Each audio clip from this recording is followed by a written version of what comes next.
자, 여러분 교재 471쪽이 되겠습니다. 자, 일본에서 사용되고 있는 평가에 우리가 종류가 나오고 있죠. 자, 일본에서 사용되는 걸 보니까 우선은 독립평가와 이 부분평가, 이 두 가지를 잘 구분하시면 되겠네요. 자, 이 독립평가, 부분평가는 우리 복합부동산인 경우에 적용하죠. 자, 복합부동산은 이 토지와 건물이 결합된 것을 말하죠. 자, 토지 위에 독립된 거래 객체인 정착물, 이렇게 건물이 결합된 경우를 얘기합니다. 자, 그럼 이 복합부동산인 경우에서 평가 대상 토지상에 건물이 있는데 건물이 없다고 보죠. 건물이 없다고 보고, 즉 건물에 철거를 전제로 해서 건물이 없는 상태인 나지 상태를 상정해서 토지를 평가하는 것을 독립평가죠. 그래서 독립평가는 조건부 평가에 속하고 토지의 최유효용을 전제로 한 가격을 구할 수 있습니다. 자, 부분평가는 평가 대상 토지상에 건물이 있는데 건물이 있는 그대로 건물이 이용되고 있는 상태로 이 건부지 상태로 토지를 평가를 하는 거죠. 그래서 건물이 현재 이용되고 있는 상태 그대로 평가하기 때문에 부분평가는 현황평가에 속합니다. 자, 요 일본의 개념을 보시고, 자, 우리나라 또 감정평가에 관한 규칙 제7조죠. 자, 감정평가에 관한 규칙 제7조는 개별 물건 기준 원칙 등을 의미하겠습니다. 자, 개별 물건 기준 원칙 등을 얘기하겠죠. 감정평가는 대상 물건마다 개별로 하여야 한다. 1항은 개별 물건 기준 원칙이죠. 자, 2항을 보면은 둘 이상의 대상 물건은, 자, 둘 이상의 대상 물건이 일체로 거래되거나 용도상 불가분의 관계가 있는 경우에는 일괄하여 우리는 감정평가할 수 있다. 둘 이상이라는 거죠. 자, 3항은 하나의 대상 물건, 자, 하나의 대상 물건이라도 가치를 달리하는 부분은 이를 구분하여 감정평가할 수 있다. 구분평가죠. 자, 일필이 토지가 도로에 접해 있죠. 자, 이렇게 하나의 물건이라도 우리는 도로의 전면은 상업용, 후면은 주거용이다. 그럼 가치가 다르죠. 상업용이 비싸죠. 이때는 상업용, 주거용 구분하여 감정평가할 수 있다는 거죠. 자, 4항은 부분평가죠. 일체로 이용되고 있는 물건의 일부분에 대하여 감정평가해야 할 특수한 목적이나 합리적인 이유가 있는 경우에는 그 부분에 대하여 감정평가할 수 있죠. 부분평가입니다. 자, 예를 들어서 일필이 토지의 일부분이 도시, 계획, 시설에 우리는 저촉이 됐다. 그러면 이때 이걸 수용을 하죠. 수용 시에 보상평가할 때는 이 전체 일체로 이용되고 있는 물건 전체를 기준해서 일부분을 평가한다. 부분평가에 대한 그러한 내용이 우리가 472쪽에 나와 있습니다. 자, 473쪽에 보시면은 부동산 가치인데, 자, 우리 앞에서 많이 배우셨죠? 어빙 피스의 정의가 나오죠. 부동산 소유에서 비롯되는 장래이익을 현재 가치로 환원한 값이 부동산 가치, 어빙 피셔의 개념인데, 자, 그러면은 부동산 학자들은 우리가 가치와 가격의 개념을 구분을 하겠죠. 그래서 영속성의 특성에서 가치 개념을 부동산 학자들은 우리가 중시를 하게 되겠죠. 자, 그래서 이 가치를 화폐를 매개체로 해서 나타난 게 가격인데, 가격의 기초에는 가치가 있다는 것을 염두에 우리가 좀 두시면 되겠죠.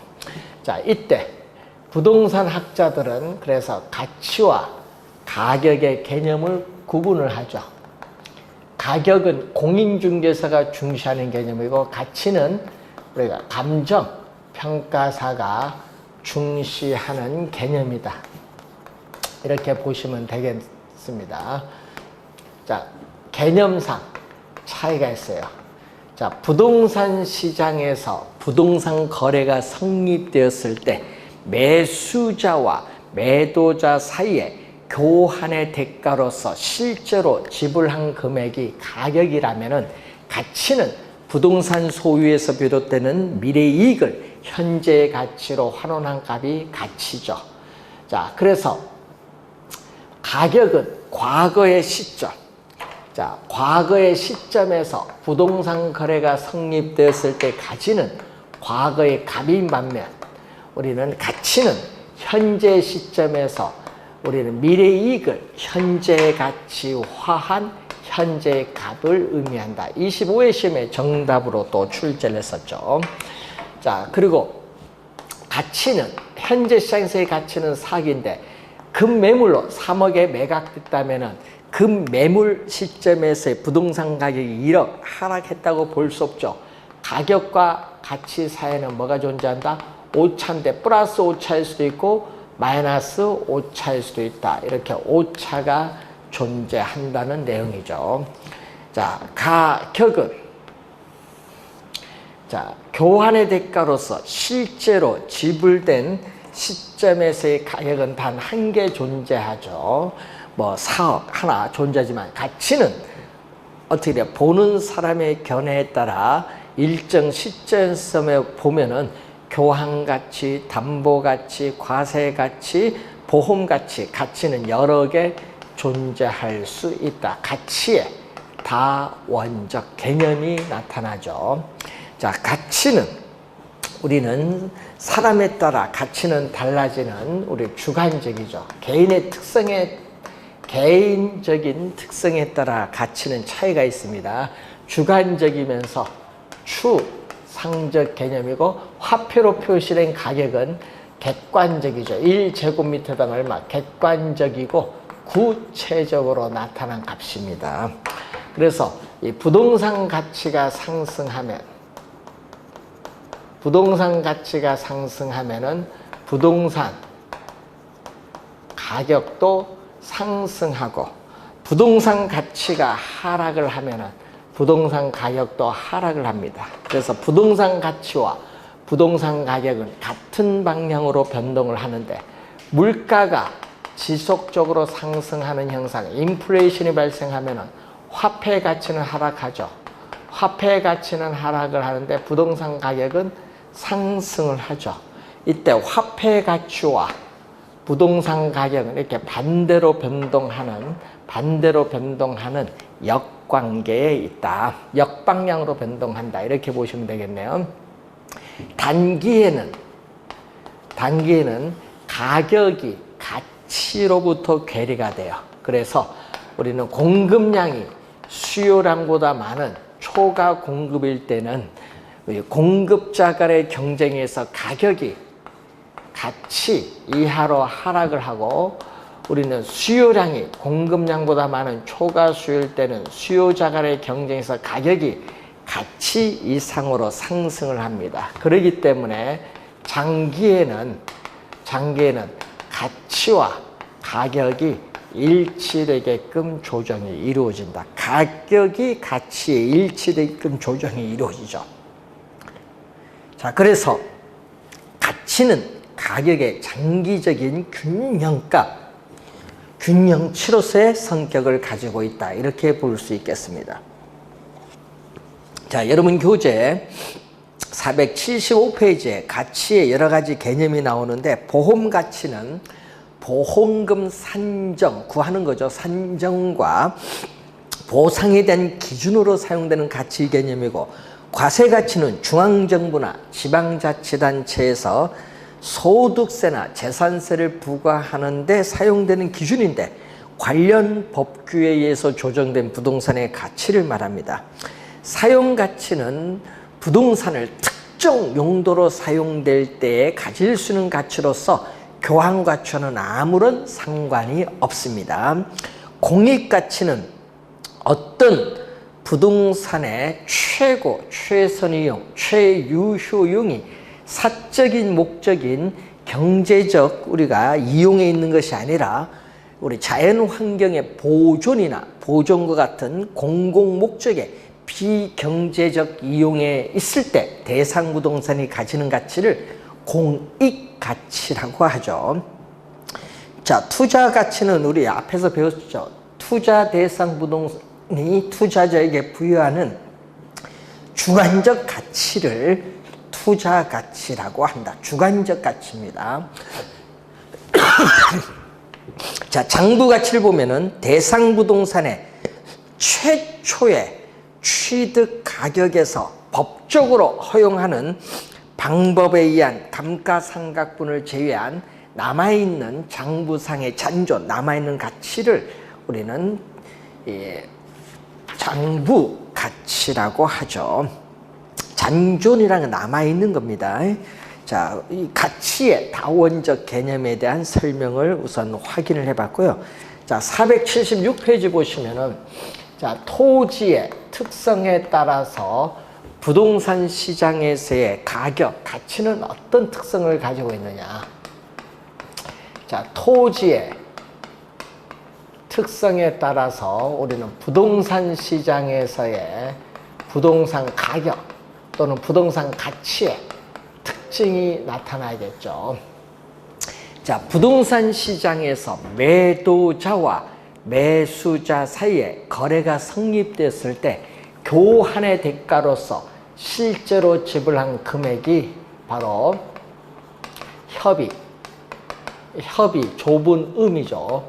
좁은 의미의 부동산에 있어서의 가격을 말하고, 자, 기간 분할의 가능성에 의해서 이 사용 수익, 용익이라고 하죠. 용익의 대가로서 임대료로 표시를 했는데 이 협의 가격은 원본이죠.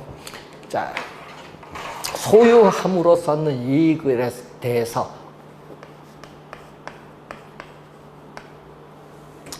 원본으로서의 가격이 나타나고 이 임대료는 이 원본에 대한 과실의 관계가 있습니다. 원본과 과실의 관계가 있고 자, 이 두 개를 더해준 것은 이 좁은 의미의 부동산 가격과 임대료를 더해서 넓은 의미의 부동산 가격이라고 합니다. 자, 넓은 의미의 부동산 가격이라고 한다라는 거죠. 자, 토지는 지리적 위치가 고정되어 이동할 수 없기 때문에 하나의 동일한 부동산 위에는 여러 권리나 이익이 존재할 수 있는데 각각의 권리나 이익마다 경제적 가치가 있는 한 개별적으로 가격이 형성될 수 있죠. 이 소유권, 기타 권리나 이익의 가격으로 이렇게 나타나죠. 권익이라고도 하죠. 자, 또 위치가 고정돼서 나타난 거고 또 토지 특성 중 영속성의 특성에 의해서 부동산 가격은 과거, 현재 및 장래, 미래에 걸친 장기적인 배려하에 형성되면서 부동산의 가치는 항상 변화의 과정에 있습니다. 자, 또 부동산 가치는 지리적 위치가 고정되기 때문에 지역적인 영향을 받고 또 개별성의 특성에 의해서 부동산 가격은 거래의 당사자인 특수한 사정이나 개별적 동기가 개재되기가 쉽기 때문에 사정 보정이 필요하고 따라서 부동산 가격은 개별적으로 형성될 수밖에 없다. 부동산 가격은 시장에서 수요가 거의 없다, 전무하다고 하더라도 부동산에 있어서의 담보 능력, 임대 능력이기 때문에 부동산 가격은 일정 수준 이하로 하락을 하지 않는다. 일정 수준 이하로 하락을 하지 않는다는 하방 경직성의 특징을 가지고 있다. 이렇게 보시면 되겠습니다. 자, 477페이지 보시면은 부동산 가격의 기능이 나오죠. 가치의 기능인데, 자, 수요와 공급에 의해서 가격이 결정되면은 그 가격에 따라서 우리는 수요자에게 자원이 배분되는 기능을 가져요. 자원 배분의 기능을 가지고 있고, 또 소비자와 생산자의 행동을 결정하는 우리가 중요한 지표가 되죠. 가격의 매개적, 파라메타, 매개적 기능을 가지고 있고, 자, 부동산 시장에서의 가격은 시장의 기회비용을 올바르게 반영한 가격이 아니겠죠. 그래서 감정평가사에 의해서 평가한 감정평가 가격이야말로 시장에서의 모든 기회비용을 올바르게 반영한 잠재 가격, 섀도우 프라이스라고 하죠. 잠재 가격으로서의 기능을 가지고 있다. 이렇게 보시면 되겠습니다. 자, 478페이지 보시면은, 자, 부동산 시장에서의 수요와 공급에 의해서 가격이 결정되고, 이 가격이 다시 시장의 수요와 공급에 영향을 미치는 것을 가격의 이중성 또는 가치의 이중성이라고 하거든요. 자, 가격의 이중성 또는 가치의 이중성이라고 하는데, 우선은 이 가격의 이중성, 가치의 이중성은 시장에 존재하는 모든 상품에 다 나타나는 그러한 특징을 가지고 있습니다. 자, 여러분 교재 479페이지에 시장 가치 개념이 또 많이 나오는데, 자, 우리나라 감정평가에 관한 규칙 제2조 제1호에 보면은 시장 가치의 개념이 나오죠. 자, 이 내용도 우리가 2번 출제가 된 내용이죠. 자, 이 대상 물건이 통상적, 합리적 시장이 아닙니다. 통상적 시장에서 충분한 기간 동안 거래를 위하여 공개된 후 그 대상 물건 내용에 정통한 당사자 사이에 신중하고 자발적인 거래가 있을 경우 성립될 가능성이 가장 높다고 인정되는 대상 물건의 가액을 우리는 시장 가치라고 하는데, 이 개념을 우선 출제를 많이 하죠. 자, 그리고 또 우리나라 감정평가에 관한 규칙 제5조가 나오죠. 제5조는 또 시장가치 기준 원칙이에요. 자, 시장가치 기준 원칙인데, 자, 1항을 보면은 대상 물건의 감정평가액은 시장 가치를 기준으로 결정한다. 자, 시장 가치. 우리나라 감정평가에 관한 규칙에서는 시장 가치를 우리가 기준으로 결정합니다. 자, 부동산 가격 공시에 관한 법률에서는 이걸 적정 가격인데, 적정 가격이 아니라 시장 가치라는 걸 염두에 두시고, 자, 2항에 보시면은, 자, 여러분 480페이지에 중간에 2항 보시면 이렇게 나오죠. 감정평가업자는 다음 어느 하나에 해당하는 경우에는 대상 물건의 감정평가액을 시장 가치 외의 가치를 기준으로 결정할 수 있다. 법령에 다른 규정이 있는 경우, 감정평가 의뢰인이 요청하는 경우, 대상 물건의 특성, 우리 감정평가의 목적이나 대상 물건의 특성에 비추어 사회의 통념상 필요하다고 인정되는 경우, 세 가지 중에 어느 하나에 해당하면요, 시장 가치 외의 가치를 기준으로 결정할 수 있습니다. 자, 3항을 보면은 감정평가업자는 시장 가치 외의 가치를 기준으로 감정평가할 때는 다음의 사항을 검토해야 된다. 다만 법령에 다른 규정이 있는 경우에는 그러하지 않는다. 자, 해당 시장 가치 외의 가치의 특성과 성격과 특징, 시장 가치 외의 가치를 기준으로 하는 감정평가의 합리성 및 적법성.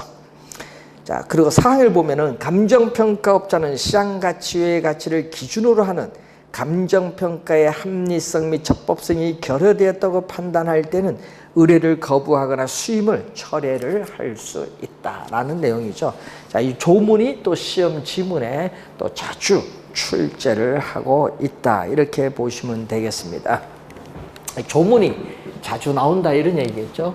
자, 부동산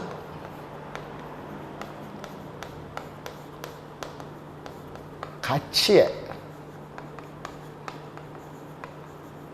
형성 요인. 자, 부동산 가치의 형성 요인.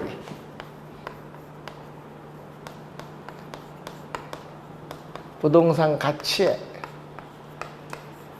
발생 요인에 이렇게 영향을 미치죠. 자, 부동산 가치의 발생 요인은 부동산 가치에 영향을 줍니다. 자, 그러면 이 부동산 가치는 다시 어디에? 가치의 형성 요인에 이렇게 영향을 주죠. 자, 이 과정에서 부동산 가치의 여러 가지 원칙이 성립을 합니다.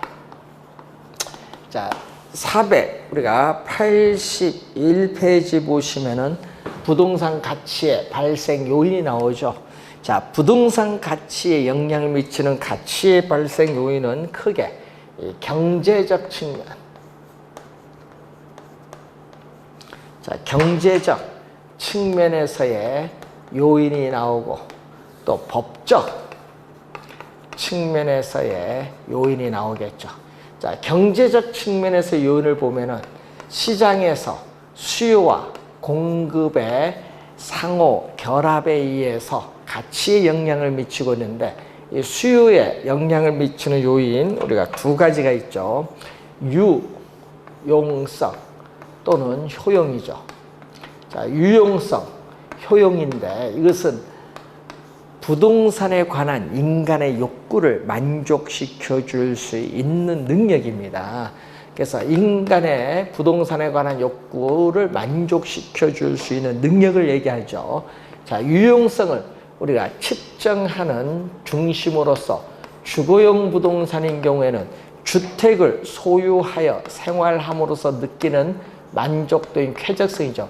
뭐 내적인 쾌적성, 또 주택 바깥의 외적인 쾌적성이 있습니다. 쾌적성이 높을수록 쾌적, 가치가 높기 때문에 주택 가격도 높게 평가되는 경우가 있죠. 상업용 부동산은 부동산을 이용함으로써 얻어지는 경제적 타당성과 관련되어 있습니다. 그래서 우리는 얻어지는 이익이죠. 부동산을 이용함으로써 얻어지는 이익, 수익성을 중심으로 판단하고 공업용 부동산은 부동산을 생산 과정에 이용함으로써 얻어지는 또 경제적 타당성, 또 생산성을 중심으로 판단해야 된다. 요걸 잘 얘기했죠. 주거용 부동산은 쾌적성, 상업용 부동산은 수익성, 공업용 부동산은 생산성이죠. 잘 판단해 두시고, 자, 그리고 유효 수요입니다. 유효 수요는 실질적인 구매력을 갖춘 수요죠. 부동산을 살 의사도 있고, 부동산을 우리가 구입을 할 수 있는 지불 능력, 부동산을 구입을 할 수 있는 지불 능력, 이 구매력도 있다. 이 두 가지를 가지고 있다. 이 살 의사와 지불 능력 두 가지를 모두 갖춘 게 바로 유효 수요의 개념이다. 자, 공급은 상대적 희소성이죠. 자, 이때 희소성은 뭐에 의해서 우리는 토지 특성 중 부증성에 의해서 나타나죠. 자, 토지를 소유하고자 하는 욕망은 무한한데 그 무한한 욕망을 충족시켜줄 토지 자원은 한정되어 있다는 게 희소성이죠. 자, 그럼 상대적 희소성은 뭐에서 나타나죠? 용도의 다양성이죠. 자, 토지의 수입에서 공급이 양적, 질적으로 부족한 상태가 상대적 희소성입니다. 용도의 다양성은 인문적 특성이죠. 그래서 자연적 특성, 인문적 특성에 다 영향을 받고 시간이 경과함에 따라 또 상대적 희소성도 가중될 수밖에 없습니다. 법적 요인으로서 토지는 위치가 고정되어 이동할 수 없기 때문에 물리적 이동을 의미하는 것이 아니라 이 권리가 이전된다. 부동산에 관한 권리가 한 사람에게서 다른 사람에게로 완전히 이전된다는 걸 의미하는 요인이죠. 그래서 가끔 우리가 이 발생 요인이 또 나오기 때문에 별표 2개를 또 한번 해보도록 하겠습니다. 자, 그리고 이 시장가치 개념, 요 시장가치에 관련된 내용도 자주 또 지문에 출제되기 때문에 이것도 별표 2개 한번 확인을 한번 하도록 하겠습니다. 자, 부동산 가치의 영향을, 부동산의 경제적 가치에 영향을 미치는 일반 요인, 지역 요인, 개별 요인 등을 말하는 게 바로 부동산 가치의 형성 요인이죠. 자, 우리는 일반 경제 사회가 부동산의 상태 및 가치 수준에 영향을 미치는 일반 요인이 있는데, 일반 요인에는 여러분 사회적인 여러 가지 요인이 있겠죠. 인구, 가구 분리 뭐 이런 거죠. 경제적 요인, 뭐 세금 부담의 상태, 재정 금융 등의 상태, 교통 체계의 상태 이런 거죠. 자, 행정적인 세금과 관련된 제도라든지 규제라든지 통제 이런 것은 행정적 요인입니다. 자, 일반 요인이 지역에 국한되면서 지역의 자연적 조건과 결합되면서 지역의 부동산 상태 및 가치 수준에 영향을 미치는 지역 요인이 있고, 또 토지, 건물 등의 개별적인 상태나 조건 등에 영향을 미치는 우리는 또 개별 요인이 있죠. 자, 이 부동산 가치의 형성 요인은 일반 요인, 지역 요인, 개별 요인으로 나누는데, 부동산 가치에 영향을 미치는 가치 형성 요인은 어떻게 돼요? 끊임없이 시간의 경과함에 따라 변한다는 유동성의 특성을 가지고 있고, 또 부동산 가치에 영향을 미치는 가치 형성 요인은 유기적인 관련을 맺으면서 또 가치에 영향을 미친다는 연관성의 특성, 두 가지 특성을 우선 가지고 있다, 이렇게 보시면 되겠습니다. 부동산 가치의 형성 요인 개념이 또 가끔 또 우리가 시험에 출제되어지기도 하죠. 그래서 여러분 교재에 있어서 우리가 484페이지의 가치 형성 요인이라는 한번 확인해 보시고요. 490페이지 보시면은 부동산 가치의 여러 가지 원칙이 나오고 있습니다. 자, 부동산 가치가 어떻게 형성되고 유지되는가에 관한 우리가 법칙성을 추출해서 부동산을 평가하는 활동의 중요한 지침으로 삼으려는 행위가 부동산 가치의 여러 가지 원칙인데, 이 가치의 여러 가지 원칙은 직간접적으로 관련을 맺으면서 부동산 가치에 영향을 미치고 있습니다. 자, 그래서 이 부동산 가치의 여러 가지 원칙이 올해 좀 중요하죠. 31년 시험, 올해 시험에 이쪽이 좀 중요하다. 부동산 가치 여러 가지 원칙. 이쪽이 올해 31년 시험은 상당히 중요하다, 이렇게 보시고, 자, 여러분 시장 가치 개념, 그리고 우리 관련해서 요 가치와 가격 구별하는 이 견해, 이것도 한번 별표 2개로서 한번 확인을 좀 해두시면 되겠습니다. 자, 그러면은 이 부동산 가치의 여러 가지 원칙 중에서 가장 중요한 원칙이 바로 뭐죠? 최유효 이용의 원칙입니다. 자, 최유효 이용은 이미 배우셨죠? 우리는 객관적으로 보아 양식과 통상의 이용 능력을 가진 사람에 의한 합리적이고 합법적인 최선의 이용 방법을 우리는 최유효 이용이라고 배우셨습니다.